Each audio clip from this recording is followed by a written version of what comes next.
Hello everyone, welcome to CBL. So आज के weekly current affairs की शुरुआत इस बहुत ही अच्छे कोट से स्टार्ट करेंगे। Don't count the days, make the days count. And this is said by Muhammad Ali. बहुत ही फेमस बॉक्सर थे, लेजेंडरी बॉक्सर थे। और इनके लिए बहुत एक फेमस इनका एक और कहावत ये भी है कि जब ये पुशअप्स करते थे तभी अपने पुशअप्स को काउंट नहीं करते थे। He only start counting the pushups when it start to hurt him. कहने का मतलब ये है कि आप जब मेहनत करते हो, पढ़ाई करते हो, तो आप घंटे मत देखा करो। आप घंटे तब ऑब्जर्व करना स्टार्ट करो जब आपको लगे कि हाँ, मैंने कुछ चीज़, मुझे चीज़ समझ में आ रही है। अब नाउ आई एम स्ट्रगलिंग, या मुझे और मेहनत करनी पड़ेगी, now start to count the hours. ठीक है। और इस कोट का मतलब ये है कि अपने दिनों को मत गिनो कि या घंटों को मत गिनो कि मैंने आज 8 घंटे पढ़ी। जस्ट काउंट कि आप उस 8 घंटे में आपने क्या क्या चीज़ पढ़ी है, कितने अच्छे से पढ़ी है। Basically not the quantity but the quality. You should focus on quality rather than quantity. ठीक है। क्वालिटी पे फोकस करोगे, भले ही आपको टाइम कम लग रहा है, लेकिन अगर आपकी क्वालिटी अच्छी है, आप उन चीज़ों को बेहतर समझोगे उनके कंपैरिजन में जो टाइम को ज़्यादा फोकस करते हैं। ठीक है। तो चलो इसी कोट के साथ स्टार्ट करते हैं आज का session. So this is the geography and environment weekly current affair, जिसमें हम पिछले एक हफ्ते के जो भी इंपॉर्टेंट ज्योग्राफी और एनवायरनमेंट से रिलेटेड करंट अफेयर्स हैं उसको कवर करेंगे, प्रीलिम्स पॉइंट ऑफ व्यू और मेंस पॉइंट ऑफ व्यू से। तो चलो देख लेते हैं क्या क्या टॉपिक्स इस हफ्ते हम कवर करने वाले हैं। सबसे पहले मेंस एनालिसिस में हम देखेंगे आईपीसीसी की रिपोर्ट। सो आईपीसीसी की एक रिसेंट असेसमेंट रिपोर्ट है, ये 6th असेसमेंट रिपोर्ट। तो उसके कुछ की फाइंडिंग्स हम बात करेंगे कि वो की फाइंडिंग्स कितनी ग्रिम सिचुएशन या ग्रिम फ्यूचर एक पोर्ट्रे कर रही है। बहुत ही मतलब दिल दहलाने वाली चीज़ें इसमें उन्होंने बताई हैं। और ये एक वार्निंग है बेसिकली ह्यूमन सिविलाइजेशन के लिए या ह्यूमन बींग्स के लिए कि हमें अगर अपना फ्यूचर सेफ और सिक्योर रखना है तो हमें इन रिपोर्ट्स को थोड़ा सीरियसली लेना पड़ेगा। ठीक है। Then will see about the cyclones in Arabian Sea. आप सबने देखा है कि पिछले 1-2 सालों में अरेबियन सी में साइक्लोन्स की फ्रीक्वेंसी बढ़ गई है। वो फ्रीक्वेंसी क्यों बढ़ी है, उसके पीछे के रीज़न क्या है, इनको हम अच्छे से देखेंगे। Then will see some prelims related facts, जिसमें सबसे पहले है line of actual control, then Agalega island, then will cover about the Pensilungpa glacier है ये, और ये बहुत फास्ट रिट्रीट कर रहा है। इस ग्लेशियर के बारे में बात करेंगे, कहाँ पे सिचुएटेड है, कौन से माउंटेन रेंज की बात करेंगे है। ठीक है। Then we have the Atlantic meridional overturning circulation. ये बहुत इंपॉर्टेंट फिनोमेना है, और अगर मैं बोलूँ पूरे अर्थ पे जो भी ग्लोबल टेम्परेचर डिस्ट्रीब्यूशन है, जिसमें एक AMOC का बहुत बड़ा हाथ है। ठीक है। So will see about the Atlantic meridional overturning circulation and how it affects the global temperature distribution. ठीक है। और ये सब पढ़ने के बाद इस पर हम कुछ MCQ प्रैक्टिस करेंगे। तो आज के लिए 2 MCQs हैं आपके पास, और एक मेंस आंसर राइटिंग का एक क्वेश्चन रहेगा। ठीक है। चलो स्टार्ट करते हैं मेंस एनालिसिस से। सो हमारा जो सबसे पहला टॉपिक था that was IPCC report. So basically एक intergovernmental panel on climate change, जिसे हम IPCC शॉर्ट में बोलते हैं, इसने अपनी 6th असेसमेंट रिपोर्ट में बहुत ही इम्पॉर्टेंट की फाइंडिंग्स उन्होंने पोर्ट्रे की है, और जिसमें इंडिया के पॉइंट ऑफ व्यू से अगर हम देखें, so it has tried to make a case for immediate cuts on the global green house gas emission. ठीक है। मतलब इंडिया में अगर ये इसमें रिपोर्ट का ये कहना है कि हमें जो ग्लोबल एमिशंस हो रहे हैं इंडिया से खासकर, ठीक है, जो भी एमिशंस हो रहे हैं, we have to cut those emission and that too on a immediate basis. So ये शो कर रहा है कितनी अर्जेंसी है इस रिपोर्ट में, सेंस ऑफ अर्जेंसी। ठीक है। तो चलो देख लेते हैं क्या क्या फाइंडिंग्स थे इस रिपोर्ट की जिसकी वजह से ये IPCC ने ऐसा कहा है। सो इसमें मेंशन किया गया India is the world 3rd largest biggest emitter of green house gas. India से पहले 2 ही लोग हैं, आपको भी पता होना चाहिए, USA and China, right. So India is the world 3rd biggest emitter of green house gases. लेकिन अगर हम पर कैपिटा की बात करें या पर हेड पे या पर पर्सन की अगर हम बात करें तो काफ़ी लो है हमारा। इंडिया का 3rd होने का एक बहुत बड़ा रीज़न है इंडिया की population which is around 1.3 billion. तो ओवरऑल तो हम टॉप में रहेंगे ही रहेंगे, बट अगर पर कैपिटा बेसिस पे अगर हम बात करें, सो वी आर नॉट मतलब टॉप पे नहीं आते, काफ़ी पीछे हैं उस मामले में, ठीक है। तो रिपोर्ट्स की एक तो ये की फाइंडिंग है। सेकंड की फाइंडिंग थी इसमें कि the report say that heat waves and humid heat stress will be more intense आने वाले टाइम में, और 21st सेंचुरी में खासकर जो इंटेंस हीट वेव्स और फ्रीक्वेंसी इनकी ये काफ़ी ज़्यादा रहेगी, and just because of the increasing global warming. और ये हमको दिख भी रहा है, ठीक है। आजकल ग्लोबल टेम्परेचर, अगर गर्मियों की बात करें तो गर्मी काफ़ी ज़्यादा पड़ रही है। मानसून की बात करें तो मानसून भी डिले हो रहा है। थर्ड पॉइंट वही है, changes in monsoon precipitation are also expected, जो कि इस बार भी हमने फेस किया। महीनों महीने यहाँ बारिश नहीं हो रही, अचानक कुछ टाइम में बहुत ज़्यादा बारिश हो रही है, ठीक है। सो मानसून प्रेसिपिटेशन तो चेंज हो ही रहा है। सेकेंडली जो साउथ वेस्ट मानसून का जो ट्रेंड है पिछले एक दशक में अगर मैं बात करूँ, इन द पास्ट 10 ईयर्स एक डिक्लाइनिंग ट्रेंड में है। रीज़न एरोसोल्स होते हैं छोटे छोटे टाइनी सस्पेंडेड पार्टिकल्स होते हैं ब्लैक कलर के जनरली, जो कि एटमॉस्फेयर में रहते हैं, और वो क्या करते हैं, वो सनरेज को आने नहीं देते हैं, और सनरेज अगर नहीं आ रही तो क्लाउड फॉर्मेशन नहीं होगा, और उसकी वजह से आपका monsoon, south west monsoon effect हो रहा है।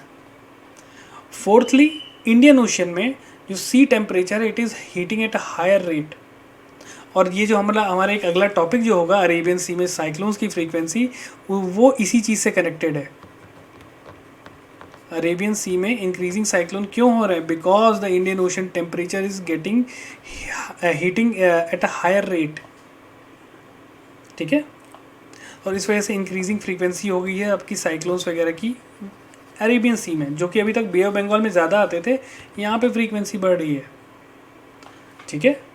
तो ये कुछ की फाइंडिंग्स थे। अब देखो, ये की फाइंडिंग्स आपको पूरे रटने की कोई ज़रूरत नहीं है, इसको आप अपने आंसर में ला सकते हो कि आईपीसीसी ने भी कभी भी इंडिया या क्लाइमेट चेंज के ऊपर कोई बात आ रही है, कोई क्वेश्चन आया है, आईपीसीसी की 6th असेसमेंट रिपोर्ट का आप मेंशन करें वहाँ पे कि as per the IPCC 6th assessment report, India में ग्लोबल वार्मिंग की वजह से मानसून पैटर्न चेंज हो रहा है, इंडियन ओशन का टेम्परेचर बढ़ रहा है।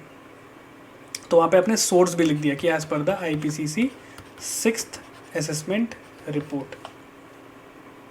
ये आपके आंसर को, आपके स्टेटमेंट को एक सॉलिड फाउंडेशन देगा, एक सॉलिड सोर्स देगा ये आपको। बहुत से बच्चे मैंने उनके आंसर में ये देखा कि वो लिख देते हैं कि पावर्टी बढ़ रही है, बट अगर हमें नंबर चाहिए कि पावर्टी बढ़ रही है, ये कैसे आप बता सकते हो? तो बताओ as per the economic survey. वैसे ही बताओ कि ग्लोबल वार्मिंग या ग्लोबल टेम्परेचर बढ़ रहा है, तो ये कैसे बढ़ रहा है? बताओ कि as per the IPCC report, ठीक है। तो ये कुछ की फाइंडिंग्स थी। इस रिपोर्ट में एक और चीज़ ये मेंशन की गई थी कि जो कोस्टल एरियाज़ हैं, और अगर ग्लोबल वार्मिंग बढ़ रही है तो कोस्टल एरियाज़ पे क्या इफेक्ट पड़ेगा? सी लेवल राइज, ग्लेशियर जल्दी जल्दी मेल्ट होंगे तो सी लेवल विल राइज, और उससे क्या होगा? Frequent flooding low lying areas में होंगी। तो आपको पता है ये मुंबई अक्सर फ्लड हो जाता है बिकॉज लो लाइंग है। सिमिलरली जो कोस्टल स्टेट्स हैं या अदर कोस्टल कंट्रीज़ हैं या आइलैंड नेशन से, उनको बहुत ज़्यादा प्रॉब्लम फेस करनी पड़ सकती है। इसमें फिजी आइलैंड्स का आपने सुना ही होगा, बहुत सा एरिया उसका डूब रहा है, राइट। तो ये बहुत ही ख़तरनाक इन्होंने एक लेट्स से फाइंडिंग्स बताई हैं अपनी रिपोर्ट में। और ये हमें क्या कर रहा है? ये देखो, इनका काम हमें डराना नहीं है, हमें वार्न करना है। हमें एक as a responsible citizen, as a responsible nation, हमें इन चीज़ों को ध्यान में रखते हुए आगे के काम करने हैं, राइट। बिना एनवायरनमेंट इम्पैक्ट असेसमेंट किए हुए हम प्रोजेक्ट्स को यस बोल देते हैं कि हाँ भाई जाओ लगा लो, बट ऐसा नहीं होना चाहिए। इसके बहुत अच्छे एग्जांपल्स मैंने आपको भी पहले भी बताया कि जैसे एलजी पॉलीमर जो जिसमें स्टाइरिन गैस का लीक हुआ था, वो पूरा प्लांट विदाउट ईआईए बन गया था। और अभी जो ड्राफ्ट ईआईए बिल है उसमें भी बहुत कंट्रोवर्सी है कि पोस्ट फैक्टो क्लियरेंस दे दिया जाए, या कुछ ऐसा भी है कि जिनका विदाउट क्लियरेंस जो बने थे उनको कुछ थोड़ा फाइन वाइन दे के उनको बोले कि ठीक है कोई नहीं चलने दो। तो ये कुछ चीज़ें हैं जिनको हमें अवॉइड करनी होंगी, ठीक है।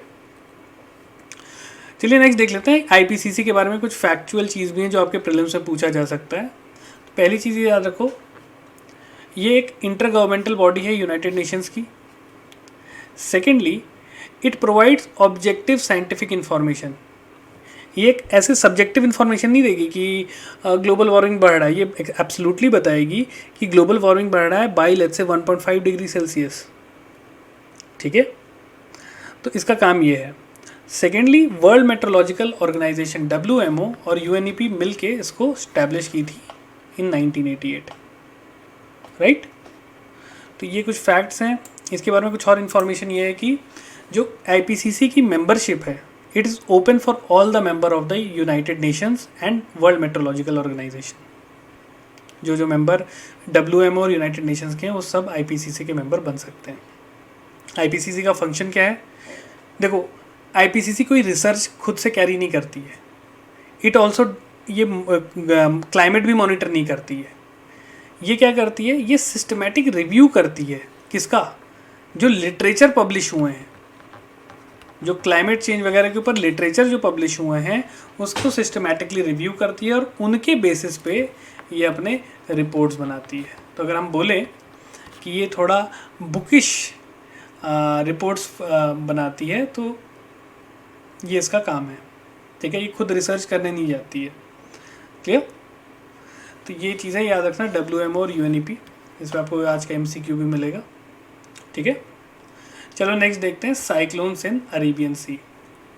सो basically the frequency and intensity of cyclones जो अरेबियन सी में बन रहे हैं वो पिछले 20 सालों में काफ़ी ज़्यादा बढ़ गए हैं। और बे ऑफ बंगाल में यहाँ पे साइक्लोन्स कम हो रहे हैं, अरेबियन सी में ज़्यादा हो रहे हैं। अरे हमें कैसे पता चल रहा है? अगेन रिपोर्ट्स आई हैं कि there is a 52% increase notice किया गया है, 52% इंक्रीज़ नोटिस किया गया है। किस चीज़ में? फ्रीक्वेंसी ऑफ साइक्लोन्स में। कहाँ पे? अरेबियन सी में। कब? 2001 से 2019, मतलब 20 सालों में 52% इंक्रीज़ हुआ है यहाँ पे साइक्लोन की फ्रीक्वेंसी। और यहाँ पे 8% से डिक्रीज़ किया गया है, हुआ है साइक्लोन 20 सालों में, इन 20 ईयर्स। कब से कब तक अगर बात करें? 2001 से लेके 2019 तक का ये फाइंडिंग है। ठीक है, तो ये चीज़ शो क्या कर रहा है कि अरेबियन सी में साइक्लोन्स की फ्रीक्वेंसी बढ़ रही है। अभी तक आपने देखा होगा कि जो भी मेजॉरिटी साइक्लोन्स आ रहे थे वो बहुत डिस्ट्रक्शन कहाँ कर रहे थे? On the east coast of India. But अगर आपने पिछले 2 सालों में तो आपने न्यूज़ पढ़ी ही होगी, बहुत सारे साइक्लोन्स आए थे। ठीक है, आपका ओक्ची वगैरह ये सब भी, जिन्होंने काफ़ी हैवी डिस्ट्रक्शन कॉज किया था। तो ये ऐसा हो क्यों रहा है? What is the reason? देखो, अगर आप ज्योग्राफी बैकग्राउंड के नहीं हो कोई बात नहीं, आप इतना तो कॉमन सेंस सब में है कि ग्लोबल वार्मिंग इसका एक बहुत इंपॉर्टेंट रीज़न है कि नहीं? अब इसको कैसे बता सकते हो? क्योंकि आपको पहले पता होना चाहिए साइक्लोन्स जो हैं इसकी रिक्वायरमेंट क्या होती है। पहली रिक्वायरमेंट, लो प्रेशर चाहिए। ठीक है, लो प्रेशर कब आएगा? जब जहाँ गर्मी ज़्यादा होगी। तो अगर ग्लोबल वार्मिंग हो रही है मतलब लो प्रेशर भी बढ़ रहा होगा। ठीक है, सेकेंडली इसमें हाई सी सरफेस टेम्परेचर चाहिए, अगेन ग्लोबल वार्मिंग से ही बढ़ रहा है। तो साइक्लोन्स के लिए एक लो प्रेशर और हाई सी सरफेस टेम्परेचर चाहिए, continuous supply of water vapour का। ठीक है, तो ये दोनों चीज़ें आपका अरेबियन सी में मिल रही है। तो आइए देखते हैं क्या क्या फैक्टर्स हैं रिस्पॉन्सिबल अरेबियन सी में साइक्लोन की फ्रीक्वेंसी का बढ़ने का। पहला है, मैं जो चीज़ आपको बताया, सरफेस टेम्परेचर बढ़ रहा है अरेबियन सी में। सो अगर बताया जाए कि अगर पिछले 100 सालों के कंपैरिजन में अगर देखें कि 1900s में क्या था टेम्परेचर और अभी 2000s, सो लगभग 1.2 to 1.4 डिग्री सेल्सियस ये हायर है। अगर मैं बात करूँ 1960 से अगर मैं बात करूँ 2000s तक, तो लगभग 1.5 डिग्री से ये ज़्यादा इसका टेम्परेचर बढ़ चुका है। सो ये जो वार्मर टेम्परेचर है ये क्या करते हैं? इट सपोर्ट कन्वेक्शन, क्योंकि साइक्लोन में क्या होता है? एक्टिव कन्वेक्शन होता है। कन्वेक्शन करेक्ट मूव करेंगे, लो प्रेशर बनेगा, विंड्स विल कन्वर्ज। सो अगर मैं आपको साइक्लोन का स्ट्रक्चर बनाऊँ, लेट्स से सी सरफेस यहाँ लो प्रेशर बन रहा है, विंड चारों तरफ से यहाँ कन्वर्ज होगी। ठीक है, इट विल राइज।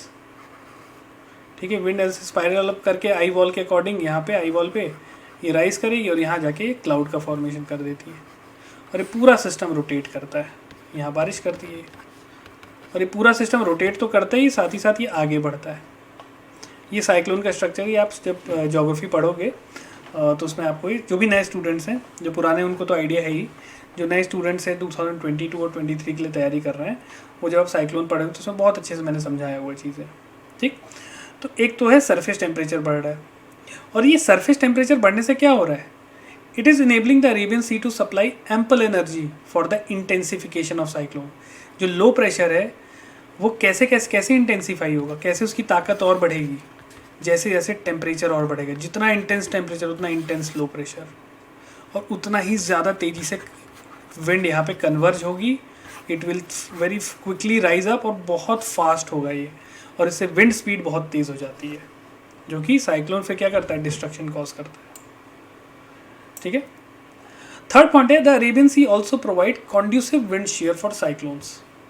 मतलब होता क्या है, जैसे देखो जब ईस्टर्लीज होती है ना, ईस्टर्लीज विंड, ये क्या करती हैं, जैसे लेट्स से ये इंडिया है, तो लेट्स से यहाँ कोई साइक्लोन वगैरह कुछ फॉर्म हो रहा है, वो अरेबियन सी साइड आना चाहता था, बट क्या वो ईस्टर्लीज वगैरह इसको पुश कर दी टुवर्ड्स अरेबियन सी। ओखी के केस में यही हुआ था, ओखी के केस में। ठीक है, बे ऑफ बंगाल से अरेबियन सी को पुश कर दिया गया। ठीक, तो ये रिस्क फैक्टर्स हैं। अगर मैं शॉर्ट में बोलूँ, ग्लोबल वार्मिंग की वजह से temperature is increasing, surface temperature is increasing. ठीक है, तो ये चीज़ याद रखिएगा। और इसी वजह से जितने भी कोस्टल स्टेट्स हैं हमारे, खासकर गुजरात, महाराष्ट्र, कर्नाटका, केरला, ये आ जाते हैं थ्रेट में साइक्लोन्स रिलेटेड डिजास्टर से। ठीक है, तो ये चीज़ें हमें ब्रॉड, देखो इसका कोई एक सॉल्यूशन तो नहीं है, इसको रोकने के लिए पूरे वर्ल्ड को टुगेदर, एक बोल सकते हैं कोऑपरेटिव वे में काम करना पड़ेगा। राइट, तो ये था आपका increasing frequency of cyclones. Next देखते हैं आप कुछ प्रीलिम्स रिलेटेड फैक्ट्स। जैसे सबसे पहला है हमारा लाइन ऑफ एक्चुअल कंट्रोल। मैं ये मैप के थ्रू आपको कुछ बेसिक चीज़ें समझाना चाहता हूँ कि बेसिकली अगर मैं इसमें बात करूं, बच्चों को लाइन ऑफ एक्चुअल कंट्रोल तो पता है, बट एक हमें ये ध्यान देना है कि ये ऐसे कोई कंटिन्यूस लाइन नहीं है, ये 3 पार्ट में डिवाइडेड है, 3 सेक्टर्स हैं इसके। तो एक सेक्टर ये हो गया कश्मीर वाला, एक हो गया ये हिमाचल वाला, sorry give me a minute, ये आपका एक सेक्टर हो गया हिमाचल और कश्मीर वाला, सेक्टर 2 हो गया आपका सिक्किम, और सेक्टर 3 हो गया आपका अरुणाचल। ठीक है, तो ये अगर मैं डिस्टेंस वाइज बताऊं तो ये लगभग जो अरुणाचल वाला है, अरुणाचल प्रदेश एंड सिक्किम वाला, ठीक है, तो ये दोनों मिला के लगभग 1346 किलोमीटर की लाइन है। और हिमाचल और ये मिला दें अगर लद्दाख वाला पोर्शन, तो लगभग ये 2100 किलोमीटर का ये पूरा लाइन है। ओके, तो जो ईस्टर्न सेक्टर में ना, यहाँ वाले में, इसको हम बोलते हैं McMahon line, McMahon line. Right, so basically Britain और तिब्बत के बीच में ये आपका एज अ पार्ट आता था। मिडिल सेक्टर जो है आपका, यहाँ पे अक्सर लड़ाइयाँ आपको पता ही होती रहती हैं इसमें, गलवान वैली जो इशू था, पैंगोंग सो लेक वाला जो इशू है, ये सब इसी सेक्टर में हो रही। तो ये आपको इतना आइडिया होना चाहिए कि LAC कहाँ पे, देखो ये है गलवान वैली, यहाँ पे ये वाला जो इंडिया का जो हेड है ये अक्साई चिन बोलते हैं इसे। राइट, तो ये चीज़ आपको पता होना चाहिए। ये वाला पोर्शन है LOC, ये वाला पोर्शन है गिलगित बल्टिस्तान, जो पिछले करंट अफेयर्स में हमने कवर किया था। तो ये ब्रॉडली आपको एक आइडिया होना चाहिए। ज्योग्राफी ऑप्शनल वाले जो भी बच्चे हैं, आपसे क्वेश्चन पूछा जा सकता है एग्जाम में मैप में, LAC, गलवान वैली, ये सब चीज़ें। ठीक है, जो भी प्लेस है न्यूज़ में वो आपको आइडिया होना चाहिए। अब देखो जो मिडिल सेक्टर अगर मैं बात करूँ LAC का जो है, यहाँ पे लीपू लेक, काला पानी, लिम्पियादूरा, ये सारे डिस्प्यूटेड वाले रीजन्स इस एरिया में। ठीक है, तो ये मैप बहुत अच्छे से याद रखना है, इसको सेव भी कर सकते हो। नेक्स्ट वन इज आगा लेगा आइलैंड, वेरी इंपॉर्टेंट। तो देखो पहली चीज़ तो इसका location, location is very important, location आपको पता होना चाहिए। तो ये देख रहे हो, ये है आगा लेगा आइलैंड्स, ये है मैडागास्कर, ये है मॉरिशस, ये है assumptions island, this is Seychelles and this is Maldives. कल राघव सर ने आपको क्लास में करवाया होगा डियागो गार्सिया, ये इधर आइलैंड है, ये देखो, ठीक है। सो जो आगालेगा आइलैंड है, it is an island in Mauritius, Mauritius में ये आइलैंड है, ये चीज़ याद रखना, मॉरिशस का पार्ट है, ओके। मॉरिशस से लगभग ये 1000 किलोमीटर के ऊपर नॉर्थ साइड ये सिचुएटेड है। इन न्यूज़ में क्यों था, बिकॉज मॉरिशस ने अलाउ किया है इंडिया को कि आगालेगा आइलैंड पे आके अपना एक मिलिट्री बेस बना लीजिए। मिलिट्री बेस इंडिया क्यों बना रही है आगालेगा आइलैंड पे, to counter the string of pearls initiative of China. China ने ऐसे यहाँ पे बना लिया एक, उसने श्रीलंका में एक बेस बना लिया, वो मॉरिशस में भी बनाने की कोशिश कर रही है, मेडागास्कर में। तो ये बेसिकली इंडिया को घेरने का एक तरीका है। तो इंडिया उसको काउंटर करने के लिए अपने खुद के एक स्ट्रिंग ऑफ पर्ल्स अगर बोल लो, उसके लिए उसके तहत आगालेगा आइलैंड पे एक मिलिट्री बेस बना रही है। इंडिया का क्या काम है, टू काउंटर चाइना। चाइना क्या करी, टू काउंटर इंडिया, राइट। तो ये पूरा प्लान है, वो इंटरनेशनल रिलेशन में कभी हम बात करेंगे। अभी आपको पता होना चाहिए आगालेगा आइलैंड्स कहाँ पे है। और बल्कि आप में ये भी ध्यान रख लो, सेशल्स ये है, डियागो गार्सिया ये है, आगालेगा ये है, मॉरिशस ये। क्वेश्चन आपसे कभी भी पूछ सकता है, नॉर्थ टू साउथ इनको अरेंज करो, ऑलराइट। तो इनको बहुत अच्छे से, इसलिए बोलता हूँ मैं, ज़्यादा एटलस देखोगे ना कन्फ्यूज़ होगे। गूगल इमेजेस बहुत अच्छे से हैं आपके पास, उनको आप देखिए, सेव करके रखिए, ठीक है। Next one is Pensilungpa glacier. तो बेसिकली हुआ क्या है, ये ग्लेशियर जो है ये लोकेटेड है कहाँ, जस्कर रेंज, लद्दाख, ठीक है। So it is retreating due to increase in temperature. देखो again global warming, glacier melt करेगा तो कहाँ पे, नदियों में पानी बढ़ेगा, नदियों में पानी बढ़ेगा तो क्या होगा, बिहार में फ्लड आ रहा है, उत्तर प्रदेश में फ्लड आ रहा है, ठीक है। फिर ये पानी जाके गंगा रिवर, लेट्स से अगर मैं बात करूँ, वो बे ऑफ बंगाल में मिलेगी, तो भाई सी लेवल इंक्रीज होगा उससे, है कि नहीं। तो चीज़ें कनेक्टेड हैं आपस में। और अगर मैं बात करूँ बिहार में फ्लड आ रहा है ड्यू टू रिट्रीटिंग ग्लेशियर, बोला जा सकता है, डेफिनेटली बिहार में फ्लड आ रही है। बिहार के फ्लड आने से क्या हो रहा है, पॉलिटिकल टर्मोइल, कि सरकार कुछ नहीं कर रही है, सरकार कुछ नहीं कर रही है, उससे और क्या हो रहा है, बाढ़ से और क्या हो रहा है, इकोनॉमी सफ़र कर रही है, एनवायरमेंटल डैमेज हो रहा है। तो ये सारी चीज़ें लिंक्ड हैं आपस में, ठीक है। तो अगर मैं बात करूँ जस्कर रेंज की, तो जस्कर रेंज आपका it is a mountain range इन कहाँ पे है, in the union territory of Ladakh. India का टॉप वाला पॉइंट याद आ रहा है, ऐसे सीरीज ऑफ पैरेलल रेंजेस थे, ट्रांस हिमालयाज, ग्रेट हिमालयाज, तो जस्कर वगैरह इन्हीं के यहाँ लद्दाख में यहाँ पे सिचुएटेड है, ठीक है। सो अगर जोग्राफिकली मैं जियोलॉजिकली बात करूँ तो जो जस्कर रेंज जो है वो एंशियंट टेथिस सी जो थी, ये सब हम जोग्राफी में पढ़ते हैं, तो उसका पार्ट थी, ओके। तो इसमें बहुत सारे पास भी हैं, जैसे जोजिला पास, तो ये एक्सट्रीम नॉर्थ वेस्ट पोर्शन में लेट्स से जस्कर रेंज है, तो यहाँ पे आपका जोजिला पास सिचुएटेड है। एक मर्बल पास है, मर्बल पास, ये भी याद कर सकते हो, जनरली किताबों में नहीं रहता है। तो ये बहुत सारे यहाँ पे लद्दाख को कश्मीर से कनेक्ट करने वाले पासेज हैं, मर्बल पास, ठीक है। तो ये सब आपको पता होना चाहिए, ये ग्लेशियर आपको आइडिया होना चाहिए, ठीक है। चलो next one is Atlantic meridional overturning circulation. देखो नाम बहुत कंफ्यूजिंग है, बट अगर मैं ओवरऑल बताऊँ बहुत ही सिंपल चीज़ है। ये बेसिकली एक तरह का कन्वेयर है। कन्वेयर क्या करता है, कन्वेयर क्या करता है, कोई सामान है यहाँ से उसको यहाँ तक ले जा रहा है, ठीक है, या तो यहाँ से कोई सामान है उसको यहाँ तक लेके आएगा। तो ये एएमओ से भी एक टाइप का लार्ज कन्वेयर है, ठीक है, जो कि टेम्परेचर डिफरेंस और सैलिनिटी डिफरेंस की वजह से ओशियन करेंट्स मूव करते हैं। तो इसमें क्या होता है, जो गर्म सरफेस करंट है, आपको पता है सरफेस करंट काफ़ी गर्म होती है, वो क्या करती है, वो ये ऑरेंज कलर वाली वार्म करंट है, ये क्या कर रही है, ये नॉर्थवर्ड मूव कर रही है। वो नॉर्थवर्ड मूव कर रही है, धीरे धीरे क्या होगा, वो ऊपर जाएगी हायर लैटिट्यूड में, तो ठंडी होगी। फिर क्या होगा, उसका जो पानी वगैरह है वो आपका धीरे धीरे क्या होगा, इट गेट्स कूल्ड। कूलिंग से क्या होगा, कुछ इवेपोरेशन भी कई बार होता है वहाँ पे, ठीक है, कुछ पोर्शन ठंडा होगा, कुछ पोर्शन इवेपोरेट होगा। तो होगा क्या इससे वहाँ पे सॉल्ट कंटेंट बढ़ जाता है। फिर वाटर का सॉल्ट कंटेंट बढ़ेगा तो क्या होगा, क्योंकि देखो यहाँ से कोई पानी ऊपर गया और कुछ कुछ पोर्शन उसका इवेपोरेट हुआ, कुछ पोर्शन वो ठंडा हो गया, ठीक है। तो ये क्या होगा, आगे जाके सॉल्ट कंटेंट इस पानी का बढ़ जाएगा। सॉल्ट कंटेंट पानी का जहाँ बढ़ा, इट विल गेट डेंसर और वो सिंक कर जाएगा। सिंक करेगा तो वहाँ से एक ठंडी करेंट्स, ठीक है, थर्मोहलाइन सर्कुलेशन, वो डीप वाटर होगी, डीप वाटर थर्मल आपका थर्मोहलाइन सर्कुलेशन होगी, ठीक है।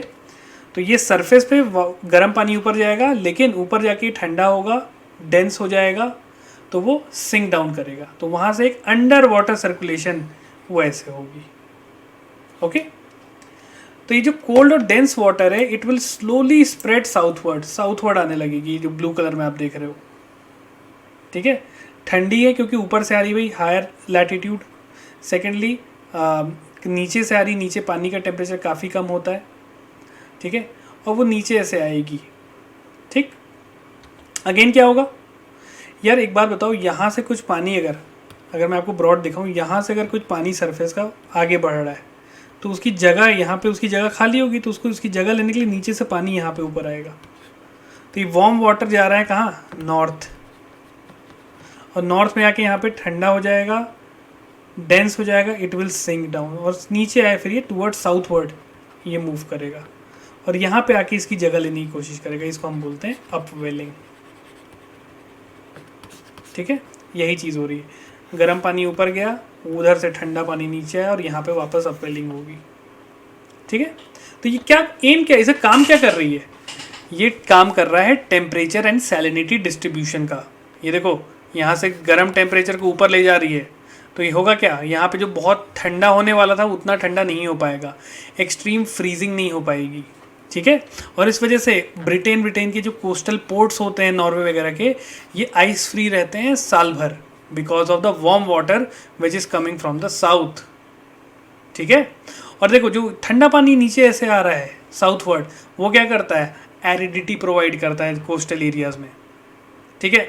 अपवेलिंग होगी इधर साइड तो अच्छी फिशरीज़ वगैरह होगी, क्योंकि जहाँ जहाँ अपवेलिंग होती है, न्यूट्रिएंट्स नीचे से ऊपर आते हैं, और वहाँ पे फिर फिश बहुत सारी आ जाती हैं। ये सारी चीज़ें हम ओशनोग्राफी में बहुत अच्छे से पढ़ते हैं, ठीक है। तो ये AMOC आपको बस ध्यान रखना है, गर्म पानी, सरफेस का जो गर्म पानी, warm surface water will go northward, warm surface water will go north, it will become dense, it will sink, and it will flow southward as a deep water और अंडर वाटर करंट, ठीक है। और फिर ये ऊपर आके यहाँ upwelling कर देगा, ठीक है। तो ये फिनोमेना होता है, इसको ध्यान रखना बहुत अच्छे से। अब बताओ, ये अगर एक कोलैप्स कर गया, अगर ये पूरा AMOC कोलैप्स कर गया, तो होगा क्या, आपको क्या लगता है, इस पूरे एरिया में बर्फ़ जम जाएगी? डेफिनेटली, क्योंकि गर्म पानी के ऊपर जा रहा था तो इसको पिघला रहा था। अब जब ये जाएगा ही नहीं, तो पूरा एरिया बर्फ़ से जम ढक जाएगा, ना यहाँ पे कोई शिपिंग हो पाएगी, ना कोई ट्रांसपोर्ट हो पाएगा, ठीक है। तो ये सारी चीज़ें हैं, तो इतना आपको पता होना चाहिए, ठीक है। आई थिंक ये चीज़ समझ में आई होगी आपको, नहीं समझ आई तो मुझसे आप पूछ सकते हो, ऑलराइट।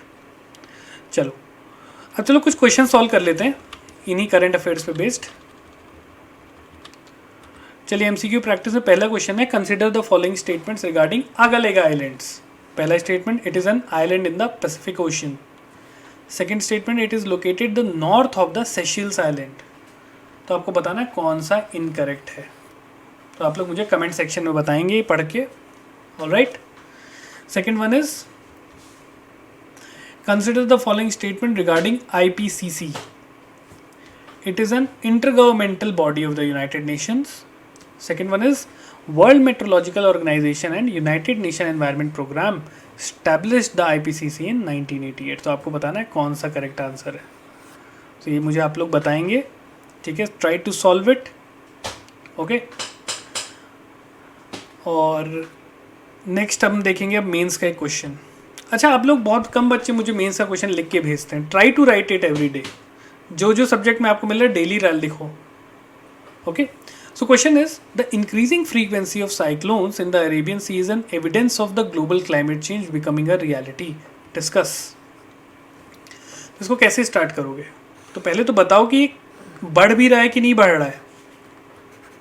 तो start with giving a data कि हाँ, पिछले 10-20 सालों में 52% इंक्रीज हुआ है, as per this in this report. Now write why it is increasing. Why 2 3 4 point जितना भी हमने देखा, ठीक है. इसका इम्पैक्ट या इफेक्ट क्या होगा, इफेक्ट बता दो कि हाँ यहाँ कुछ एग्जाम्पल भी दे दो, जैसे ओचकी का नाम या जो भी अदर रिबन सी में साइक्लोन्स आए थे उसके नाम दे दो, इम्पैक्ट बता दो, ठीक है. And write how we can improve the situation. तो बताइए वहाँ पे सॉल्यूशन और अलग से वो कुछ जो भी आप मेजर्स बता सकते हो वो बताइए, ठीक. And give a concluding remarks. तो ऐसे आप अपना आंसर इतने सब सेक्टर्स या सब पार्ट्स में आप अपना आंसर करोगे, ठीक है. तो आप लोग मुझे आंसर लिख के बताइएगा, कोई भी डाउट होगा आप मुझसे पूछ सकते हैं, ठीक है.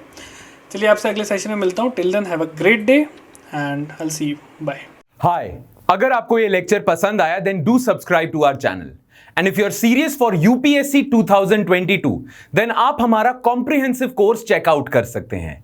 कोर्स की डिटेल्स नीचे डिस्क्रिप्शन सेक्शन में आपको मिलेगी, नहीं तो आप हमें कॉल कर सकते हैं नीचे दिए गए नंबर पर.